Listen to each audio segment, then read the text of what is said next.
الحمد لله رب العالمين والعاقبة للمتقين والصلاة والسلام على سيد المرسلين أما بعد فأعوذ بالله من الشيطان الرجيم بسم اللہ الرحمن الرحیم وَيُطْعِمُونَ الطَّعَامَ عَلَى حُبِّهِ مِسْكِينًا وَيَتِيمًا وَأَسِيرًا صدق اللہ مولانا العظیم۔ بلند آواز سے پڑھیے الصلاۃ والسلام علیک یا رسول اللہ، الصلاۃ والسلام علیک یا حبیب اللہ۔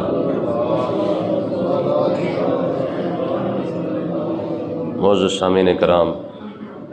حمد و ثنا کے بعد 3 رمضان المبارک کو حضرت سیدہ کائنات حضرت جناب سیدہ فاطمہ الزہرا سلام اللہ تعالی علیہا آپ کا وصال مبارک ہوا۔ پچھلے جمعے مختصر آپ کی والدہ حضرت سیدہ خدیجۃ الکبریٰ رضی اللہ تعالی عنہا آپ کے متعلق تھوڑی سی گفتگو ہوئی تھی۔ اللہ تبارک و تعالی نے آقا علیہ الصلوۃ والسلام کو 4 شہزادیاں عطا فرمائی ہیں۔ ان میں سب سے چھوٹی جو شہزادی ہیں حضرت سیدہ فاطمہ الزہرا سلام اللہ تعالی علیہا، آپ آقا علیہ الصلوۃ والسلام کی ایک اعلان نبوت سے 5 سال پہلے پیدا ہوئی ہیں، یعنی جب آقا علیہ الصلوۃ والسلام کی عمر مبارک 35 سال تھی تو 35 سال کی عمر کے اندر حضرت سیدہ فاطمہ الزہرا کی ولادت ہوئی ہے۔ یاد رکھیں آقا علیہ الصلوۃ والسلام کی جتنی شہزادیاں ہیں، 4 شہزادیاں، ہر ایک کے بارے میں آقا علیہ الصلوۃ والسلام کے الگ فرمان موجود ہے۔ بڑی شہزادی کے بارے میں ارشاد فرمایا کہ حضرت سیدہ زینب کے بارے میں فرمایا یہ میری سب سے زیادہ پیاری بیٹی ہے اور سب سے زیادہ اسے ہی تکلیف دی گئی ہے۔ حضرت سیدہ ام کلثوم یا رقیہ حضرت عثمان غنی رضی اللہ تعالیٰ عنہ کے پاس بیٹھی ہوئی تھی اپنے گھر کے اندر، تو آقا علیہ الصلوۃ والسلام نے ایک صحابی کو ایک پیالہ بھیجا، فرمایا کہ یہ جا کے عثمان کے گھر دے کے آؤ۔ جب وہ ان کے گھر دے کے آئے، واپس آئے تو حضور علیہ الصلوۃ والسلام نے ارشاد فرمایا بتا اس سے زیادہ خوبصورت جوڑا بھی کہیں دیکھا ہے؟ تو انہوں نے عرض کی یا رسول اللہ میں نے ان سے زیادہ خوبصورت جوڑا کہیں نہیں دیکھا ہے۔ تو آقا علیہ السلام نے ارشاد فرمایا کہ اس امت کا یوسف عثمان غنی ہے۔ ٹھیک ہے، اس امت کا یوسف عثمان غنی ہے فرمایا، اور ان کی بیوی جو ہے وہ اس امت کی زلیخا ہے۔ ٹھیک ہے، تو اسی طرح سیدہ فاطمہ الزہرا سلام اللہ علیہا، کیونکہ یہ آقا علیہ الصلوۃ والسلام کے وصال کے بعد بھی زندہ رہی ہیں، 6 ماہ تک زندہ رہی ہیں، تو آقا علیہ الصلوۃ والسلام نے ان کے بارے میں جو ارشادات فرمائے، آپ نے ارشاد فرمایا الفاطمہ تو بدعۃ منی، حضور نے فرمایا یہ فاطمہ میرے جسم کا ٹکڑا ہے، یا یوں کہہ لے میرے جگر کا ٹکڑا ہے۔ ایک حدیث پاک ملتی ہے الفاطمہ تو مدغۃ منی، حضور نے ارشاد فرمایا کہ فاطمہ میرے جسم کا 2/3 حصہ ہے۔ ایک اور حدیث پاک ہے، حضور نے ارشاد فرمایا الفاطمہ تو شجنۃ منی، حضور نے ارشاد فرمایا کہ فاطمہ میرے ساتھ ایسے ہے جیسے جسم کے ساتھ، جیسے درخت کے ساتھ جڑیں ملی ہوئی ہوتی ہیں، فرمایا فاطمہ کا میرے ساتھ ایسے ہی رشتہ ہے۔ تو بہرحال آقا علیہ الصلوۃ والسلام کے اس 2-3 فرمان کی اگر ہم وضاحت کریں تو فرمایا الفاطمہ تو بدعۃ منی، حضور نے ارشاد فرمایا کہ فاطمہ میرے جگر کا ٹکڑا ہے۔ ذرا اس کی وضاحت دیکھیں، حضور علیہ الصلوۃ والسلام کے جسم کا حصہ ہونا یہ کوئی عام بات نہیں ہے، ٹھیک ہے۔ اگر آپ یہ دیکھیں کہ آقا علیہ الصلوۃ والسلام کے جہاں قدم مبارک لگ جائے، حضور جس دھرتی پر جس خاک پر قدم رکھ دیں، رب اسے فرماتا ہے لا اقسم بہذا البلد وانت حل بہذا البلد، فرمایا محبوب ہمیں تو اس خاک کی بھی قسم ہے جس خاک کے اوپر تیرا قدم مبارک آ جائے، ٹھیک ہے۔ جس خاک کی قسمیں رب کھائے اور اسے قرآن بنا کر اپنے فرمان کو قرآن بنا کر نازل فرما دے، اور قیامت تک کے لیے لوگ اس فرمان کو پڑھتے رہے لا اقسم بہذا البلد وانت حل بہذا البلد، فرمایا محبوب جہاں جہاں بھی آپ قدم رکھے، جس جگہ پر آپ کا قدم لگتا جائے گا وہ جنت کا ٹکڑا بھی بنتا جائے گا، رب اس کی قسمیں بھی کھاتا جائے گا۔ تو اب یہاں سے اندازہ لگائیں کہ جب حضور کے قدم مبارک کے ساتھ لگنے والی خاک کا مقام یہ ہے، حضور کے قدم مبارک کے ساتھ مٹی لگ جائے، اس مٹی کا مقام یہ ہے کہ رب فرما رہا ہے لا اقسم بہذا البلد، حضور جسے جسم کا ٹکڑا قرار دے دے، رب نے اسے کتنا بڑا مقام عطا فرمایا ہو۔ دیکھیں نا، حضرت ابراہیم علیہ الصلوۃ والسلام کے قدم مبارک کے نشان آج بھی موجود ہیں، ابراہیم علیہ السلام کے قدم کے نشان اب تک موجود ہے، اور اس نشان کے بارے میں رب فرماتا ہے وَاتَّخِذُوا مِن مَّقَامِ إِبْرَاهِيمَ مُصَلًّى، میں جہاں میرے ابراہیم نے قدم رکھے ہیں نا، ہم نے وہ قدموں کے نشان اس لیے باقی رکھے ہیں کہ قیامت تک جتنے بھی لوگ آتے رہیں گے، جب بھی حرم کے اندر آئیں گے ان کے لیے حکم یہی ہوگا کوشش کرو جہاں میرے ابراہیم نے قدم رکھے ہیں اسی جگہ پہ نماز پڑھنے کی کوشش کرو۔ ابراہیم علیہ السلام کے قدم لگ جائیں اور اللہ تعالیٰ قیامت تک کے لیے وہ نشان بھی باقی رکھے، اور پوری امت مسلمہ اور آنے والی باقی ساری امتیں، ابراہیم علیہ السلام کے بعد جتنی امتیں آئی ہیں، سب کے لیے حکم بھی یہی ہو کہ جہاں ابراہیم نے قدم رکھے ہیں وہاں عبادت کرو۔ جب ابراہیم کے قدم جہاں پہ لگ جائے، رب نے اسے اتنا مقام عطا فرمایا ہے جہاں پہ مصطفیٰ کریم نے قدم رکھے ہوں گے، ٹھیک ہے۔ پھر حضور نے اب اسی بات کو آگے لے کے چلے، پھر حضور نے فرمایا الفاطمہ مدغۃ منی، یہ میرے جگر کا ٹکڑا ہے، اور بدعۃ منی اس کا مطلب ہوتا ہے کہ میرے جگر کا، میرے جسم کا 2/3 حصہ ہے، یعنی جسم کے اگر 3 حصے کیے جائے نا تو 3 حصے میں حضور فرما رہے ہیں، فرمایا کہ فاطمہ میرے جسم کے 2 حصے ہیں، جسم کے 2 حصے ہیں، یعنی 3 حصوں میں سے 2 حصے جس طریقے سے زیادہ ہوتے ہیں، یعنی آقا علیہ الصلوۃ والسلام نے فرمایا کہ اسی طریقے سے فاطمہ میرے اتنے زیادہ قریب ہے کہ اگر ایک جسم کو 3 حصوں میں بانٹ دیا جائے تو جس طرح 2 حصے زیادہ ہوتے ہیں، فرمایا فاطمہ میرے قریب اتنی ہی زیادہ میرے قریب ہوتی ہے۔ پھر آگے دیکھیں، فرمایا آقا علیہ السلام نے ارشاد فرمایا فمن ابغضها فقد ابغضنی، حضور علیہ السلام نے فرمایا جس نے اسے ناراض کیا اس نے مجھے ناراض کیا، جس نے اسے ناراض کیا اس نے مجھے ناراض کیا۔ یار بتائے، جب جس آقا علیہ الصلوۃ والسلام ہی جس سے ناراض ہو جائے پیچھے بچ کیا گیا ہے؟ جس امت کا نبی ہی امت سے ناراض ہو جائے،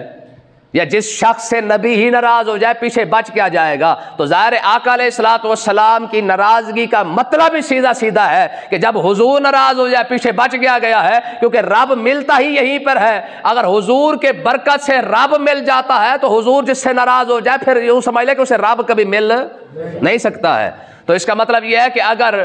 رب حضور کی رضا چاہتا ہے، سبحان اللہ، اور حضور کس کی رضا چاہتے ہیں؟ دیکھیں مسئلے کو سمجھیں۔ اللہ تبارک و تعالیٰ نے قرآن مجید کے اندر ارشاد فرمایا وَلَسَوْفَ يُعْطِيكَ رَبُّكَ فَتَرْضَىٰ، اے محبوب ہم آپ کو راضی کرتے ہیں۔ سبحان اللہ۔ اور حضور فرما رہے ہیں، فرمایا کہ مجھے حدیث پاک ہے نا جی، الحسن والحسین سیدہ شباب اہل الجنہ، ٹھیک ہے۔ حضور نے ارشاد فرمایا کہ حسن اور حسین جنتی جوانوں کے سردار ہیں، لیکن آگے ارشاد فرمایا کہ اللہم انی احبہما، میں ان سے پیار کرتا ہوں، یعنی اس کا مطلب یہ کہ رب حضور سے پیار کرتا ہے، حضور حسن اور حسین سے پیار کر رہے ہیں۔ تو اب مطلب کیا ہے کہ اگر جسے رب کی رضا چاہیے نا، وہ پہلے تو حسنین کریمین کے ساتھ محبت کرے، کیونکہ جب حسنین کی محبت ملے گی پھر جا کے حضور کی محبت ملنی ہے، پھر جب حضور کی محبت ملے گی پھر جا کے رب کی محبت ملنی ہے۔ تو آگے دیکھیں،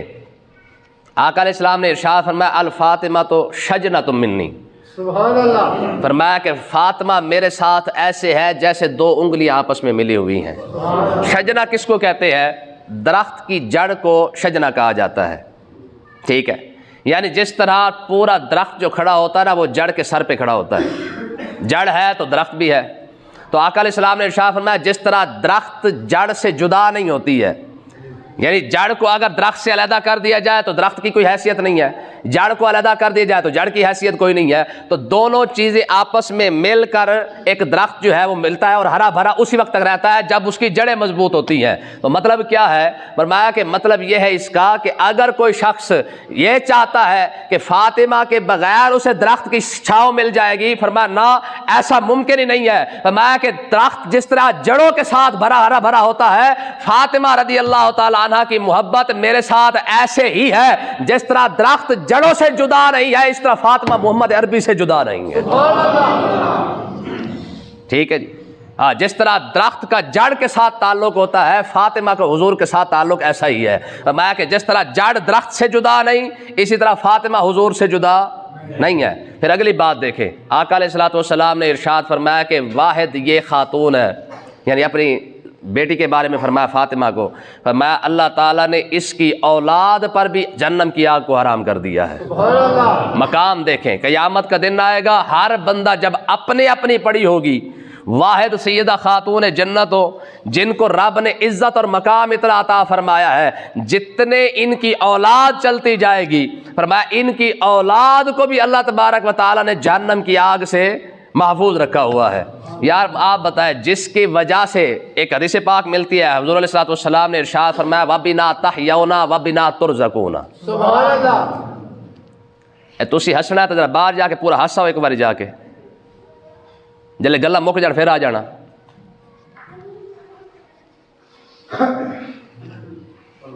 حضور نے ارشاد فرمایا وَبِنَا تَحْيَوْنَ وَبِنَا تُرْزَقُونَ، حضور نے فرمایا تمہیں جو زندگی ملتی ہے وہ بھی ہماری وجہ سے ملتی ہے، جو تمہیں حیات یعنی تمہیں جو رزق دیا جاتا ہے وہ بھی ہماری وجہ سے دیا جاتا ہے۔ یہ دو باتوں کو سمجھے، انسان کے جینے کے لیے یہ دو چیزیں ہیں، وَبِنَا تَحْيَوْنَ وَبِنَا تُرْزَقُونَ۔ حضور نے ارشاد فرمایا کہ تمہیں جو زندگی ملتی ہے وَبِنَا، حضور نے ارشاد فرمایا یہ اہل بیت کی وجہ سے ملتی ہے، وَبِنَا تُرْزَقُونَ، جو تمہیں رزق دیا جاتا ہے یہ بھی اہل بیت کی وجہ سے دیا جاتا ہے۔ اب دونوں چیزوں کو دیکھیں، پوری کائنات کے اندر اس کا مطلب یہ ہے کہ جس کو بھی جتنا بھی رزق مل رہا ہے حضور نے فرمایا یہ میری اہل بیت کی وجہ سے مل رہا ہے۔ اور وَبِنَا تَحْيَوْنَ، اور اس کائنات کے اندر جن لوگوں کی زندگی چل رہی ہے، جتنی سانسیں چل رہی ہیں، یہ بھی صدقہ اہل بیت کا ہے۔ تو جب حضور کی آل کی وجہ سے پوری کائنات کو رزق مل رہا ہو اور پوری کائنات کو حضور کی آل کے صدقے سے جو ہے وہ اللہ تعالیٰ زندگی عطا فرما رہا ہو، جب آل کا مقام اتنا بڑا ہے تو خاتون جنت کا مقام کتنا بڑا ہو، کیونکہ حضور کی نسل جو اسی سے چلی ہے، حضور کی نسل، آقا علیہ الصلوۃ والسلام نے خود ارشاد فرمایا، حضور نے ارشاد فرمایا ہر ایک کی نسل جو ہے وہ اس کے باپ سے چلتی ہے، اور میری نسل کو اللہ تبارک و تعالیٰ نے فاطمہ کی اولاد سے چلایا ہے، ٹھیک ہے نا جی۔ یہی وجہ ہے کہ جتنے بھی اہل بیت آتے ہیں سب کو ایک ہی کہا جاتا ہے یا ابن رسول اللہ، فرمایا رسول اللہ کے بیٹے۔ حالانکہ دیکھا جائے تو حضرت ابو طالب کے جا کے نسل بنتی ہے، نسل تو یہی بنتی ہے نا کہ باپ سے نسل چلتی ہے، پھر دادا جاتا ہے، پھر پردادا، پھر ایسے جا کے نسل چلتی ہے۔ فرمایا نہ، فرمایا واحد نسل ہے کہ قیامت تک کے لیے ہر ایک کی نسل جو ہے وہ باپ اور دادے کی وجہ سے چلے گی۔ فرمایا میری نسل جو ہے وہ اللہ تبارک و تعالیٰ نے فاطمہ کی جو ہے اولاد سے چلائی ہے۔ یہی وجہ ہے کہ جب بھی بات آتی ہے رسول اللہ کے اولاد کے بارے میں، جب بھی بات آتی ہے یہی کہا جاتا ہے کہ یہ رسول اللہ کے نواسے ہے۔ حالانکہ حضرت ابو طالب کے پوتے بھی تو بنتے ہیں، لیکن کبھی بھی نہیں آپ سنیں گے، لیکن جب بھی سنیں گے آل نبی کہا جاتا ہے، آل ابی طالب نہیں کہا جاتا، کیونکہ حضور کی آل کو اللہ تبارک و تعالیٰ نے مولا علی سے چلایا ہے۔ یہ تو دنیا کے اندر ہے نا، قیامت کے دن حدیث پاک کے اندر آتا ہے کہ جب سیدہ فاطمہ الزہرا سلام اللہ علیہا جب آپ اہل معاشر کے اندر آئے گی نا، ذرا اس وقت مقام دیکھیں کتنا بڑا ہوگا۔ بھائی قیامت کے دن عرش کے درمیان سے ایک آواز دینے والا آواز دے گا، کیا کہے گا؟ غضوا ابصارکم، فرمایا اے اہل محشر، اے قیامت کے دن یہاں پر جمع ہونے والو، غضوا ابصارکم، اپنی نگاہیں جھکا لو۔ کس وجہ سے؟ فرمایا مرت فاطمہ بنت محمد صلی اللہ علیہ وسلم علی الصراط، فرمایا کہ اب فاطمہ بنت محمد جو ہے وہ پل صراط سے گزرنے والی ہیں۔ یار کتنی عورتیں وہاں موجود ہوں گی، بڑی بڑی پاکیزہ عورتیں، بڑی بڑی ہیں جی، حضرت آسیہ جیسی عورت وہاں پہ موجود ہو، حضرت مریم جیسی وہاں پہ موجود ہو، سارے قیامت کے اندر تو بڑے بڑے لوگ موجود ہوں گے، بڑی بڑی عورتیں موجود ہوں گی، لیکن فرمایا جائے گا کہ یہ سیدہ فاطمہ الزہرا کا مقام بھی ہے اور ان کے پردے کا، ان کے تقوی کا یہ عالم ہے۔ آقا علیہ الصلوۃ والسلام بیٹھے تھے اور حضور نے ارشاد فرمایا کہ یہ بتاؤ عورت کا حیا کیا ہے؟ مولا علی دوڑ کے حضور علیہ الصلوۃ والسلام کی محفل میں بیٹھے تھے، ابھی اتنی بات ہوئی، حضور نے فرمایا ہاں بھائی عورت کا حیا کیا ہے؟ حضرت علی دوڑ کے سیدہ فاطمہ الزہرا کے پاس، کہا جی وہ آپ کے بابا نے سوال پوچھا ہے جی عورت کا حیا کیا ہے، تو آپ کیا کہتی ہیں؟ سیدہ نے کہا میں یہ کہتی ہوں عورت کا حیا یہ ہے کہ کوئی عورت، کوئی مرد جو ہے وہ عورت کو دیکھ نہ پائے اور کوئی عورت کسی مرد کو نہ دیکھ پائے۔ سبحان اللہ۔ یہی وجہ ہے کہ جب آپ کے وصال کا وقت آیا نا تو آپ نے حضرت اسماء بنت امیس کو فرمایا اسماء یہ جو جنازے اٹھ کے جاتے ہیں نا مجھے یہ اچھا نہیں لگتا ہے، یہ جنازے اٹھ کے جاتے ہیں نا جو طریقہ کار ہے کفن کے ساتھ کیونکہ لپیٹ دیا جاتا ہے تو عورت کا جسم جو ہے وہ کسی نہ کسی طریقے سے اس کی ساخت بناوٹ نظر آ رہی ہوتی ہے، مجھے اچھا نہیں لگتا، اس کا کوئی حل بھی ہے؟ تو حضرت اسماء نے کہا جی میرے پاس اس کا حل ہے، میں نے حبشہ کے اندر ایک دیکھا تھا۔ کہا کیا ہے؟ انہوں نے 4 لکڑیاں منگوائیں اور 4 پائی کے چاروں سائڈوں پہ لکڑیاں لگا کے اوپر ایک چادر ڈال دی۔ حضرت اسماء نے جب دیکھا یہ کیا نا تو حضرت سیدہ فاطمہ الزہرا نے دیکھا کہ چادر کیونکہ اوپر آ چکی ہے، ظاہر ہے بڑی بڑی لکڑیاں لگی ہو اور اوپر سے چادر ڈال دی جائے تو ایک ڈبہ نما ایک حساب بن جاتا ہے نا، تو حضرت سیدہ فاطمہ الزہرا نے فرمایا اسماء آج کے بعد تیری یہ ڈیوٹی ہے، جب میں فوت ہو جاؤں مجھے غسل بھی تم نے دینا ہے، کفن بھی تم نے ہی دینا ہے۔ ایک روایت تو یہ ملتی ہے، دوسری روایت یہ ہے کہ جب حضرت سیدہ فاطمہ الزہرا کا آخری وقت آیا نا تو آپ نے خود غسل کیا۔ حضرت ام المومنین حضرت ام سلمہ رضی اللہ تعالیٰ عنہ آپ فرماتے ہیں کہ میں ملنے کے لیے آئی تو انہوں نے کہا اماں جان میرے لیے تھوڑا سا پانی گرم کر دیں، انہوں نے کہا خیریت، کہا جی غسل کرنا ہے، خود غسل کیا، خود غسل کرنے کے بعد کہا جی اندر کفن پڑا ہے وہ بھی لے آئے، کفن لے آئی، کفن لانے کے بعد خود کفن پہنا، کفن پہننے کے بعد فرمایا حضرت ام سلمہ کو کہا، مولا علی کہیں باہر تشریف لے گئے تھے، فرمایا میں نے غسل بھی کر لیا ہے، کفن بھی پہن لیے، اب یہاں مجھے جو ہے وہ دوبارہ غسل اور کفن دینے کی ضرورت نہیں ہے، جیسے میں نے پہن لیا ہے جب علی آ جائے تو انہیں کہہ دینا کہ مجھے اللہ کے سپرد کر دے۔ سبحان اللہ۔ اس سے زیادہ کوئی پردہ کوئی ہو سکتا ہے؟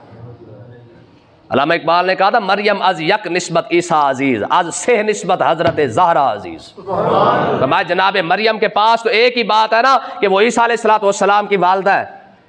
یہی خوبی ہے ان کی، یہ ان کی شان ہے، اور یہ کوئی چھوٹی موٹی بات تو نہیں نا کہ روح اللہ کی ماں ہونا کوئی چھوٹی موٹی بات ہے، ایک نبی کی والدہ ہونا کوئی عام بات ہے، لیکن فرمایا یہ بہت بڑی بات ہے، مریم از یک نسبت عیسیٰ عزیز، فرمایا یہ بہت بڑی بات ہے کہ عیسیٰ علیہ الصلوۃ والسلام کی والدہ ہونا یہ بہت بڑا اعزاز ہے، از سہ نسبت حضرت زہرا عزیز۔ فرمایا ذرا ادھر بھی دیکھو، حضرت سیدہ فاطمہ الزہرا کی شان یہ ہے کہ 3 نسبتیں ان کے پاس موجود ہیں۔ کون کون سی؟ فرمایا کہ ایک امام رحمت للعالمین، اور یہ فرمایا پہلی نسبت تو یہ ہے، فرمایا کہ ایک نسبت ان کی ایک یہ ہے کہ وہ آقا علیہ الصلوۃ والسلام کی شہزادی ہیں۔ کیا ہے؟ آقا علیہ الصلوۃ والسلام کی شہزادی ہے، اور دوسری فرمایا بانوے تاجدار حلتا مرتضی مشکل کشا حاجت روا۔ فرمایا دوسری بات یہ ہے کہ پوری کائنات کے اندر زمین پر جتنے اولیاء آئیں گے سب اولیاء کا جو شہنشاہ ہے وہ مولا علی ہے، اور مولا علی کی جو گھر والی ہے، جو ان کی جو ہے وہ گھر والی ہو کر زوجہ محترمہ ہے، فرمایا یہ اعزاز بھی حضرت سیدہ فاطمہ الزہرا کے پاس ہے۔ اور تیسرا فرمایا کہ تیسری تو پھر بات ہی ختم ہوگی، مادر آ مرکز پرکار عشق، مادر آ کارواں سالار عشق۔ سبحان اللہ۔ فرمایا کہ عشق کے قافلے کا جو سردار ہے نا وہ سے امام حسین کہتے ہیں، عشق کے قافلے کا جو سردار ہے، مادریا مرکز پرکار عشق، مادریا کارواں سالار عشق، میں عشق کے قافلے کے دو ہی سردار ہیں، ایک کو حسن کہا جاتا ہے، دوسرے کو حسین کہا جاتا ہے، میں عشق کے قافلے کے سرداروں کی جو ماں ہے اس کو سیدہ فاطمہ الزہرا کہا جاتا ہے۔ اب اگلی بات کی طرف آئے، حضرت سیدہ فاطمہ الزہرا کا جب نکاح ہوا نا مولا علی کے ساتھ، آقا علیہ الصلوۃ والسلام نے، ایک بہت بڑا سوال ہے میں اس کا جواب دینے لگا ہوں، جب حضور علیہ الصلوۃ والسلام نے مولا علی کے ساتھ نکاح کیا نا، سیدہ فاطمہ الزہرا کے ساتھ نکاح ہو گیا، جہیز کے اندر کیا کیا دیا؟ فرماتے ہیں کہ ایک چادر ہے، ایک تکیہ ہے جس کے اندر کھجور کی چھال بھری ہوئی ہے، یہ کھجور کے پتے بھرے ہوئے ہیں تکیے کے اندر، ایک گھڑا ہے، مشکیزہ وغیرہ کہہ لیں، ایک مشکیزہ ہے، گھڑا ہے، یعنی یہ دو چار چیزیں ہیں، یہ آقا علیہ الصلوۃ والسلام نے جہیز کے طور پر جو ہے سیدہ فاطمہ الزہرا کو دی ہیں۔ سوال یہ ہے سیدہ فاطمہ الزہرا کو دیا ہے، باقی سب کو کیوں نہیں دیا؟ تین شہزادیاں گزری ہیں، کسی کتاب کے اندر بھی آپ یہ بات نہیں پڑھیں گے کہ حضرت عثمان غنی رضی اللہ تعالیٰ عنہ کے پاس بھی گئی ہیں، حضرت زینب کا بھی نکاح ہوا ہے، لیکن حضور نے ان کو نہیں عطا فرمایا، ان کو کیوں عطا فرمایا ہے؟ یہ بات غور سے سننے والی اور یاد رکھنے والی ہے۔ حضور کی چاروں شہزادیاں ہیں، چاروں کا نکاح ہوا ہے، لیکن تین کو حضور علیہ الصلوۃ والسلام نے جہیز عطا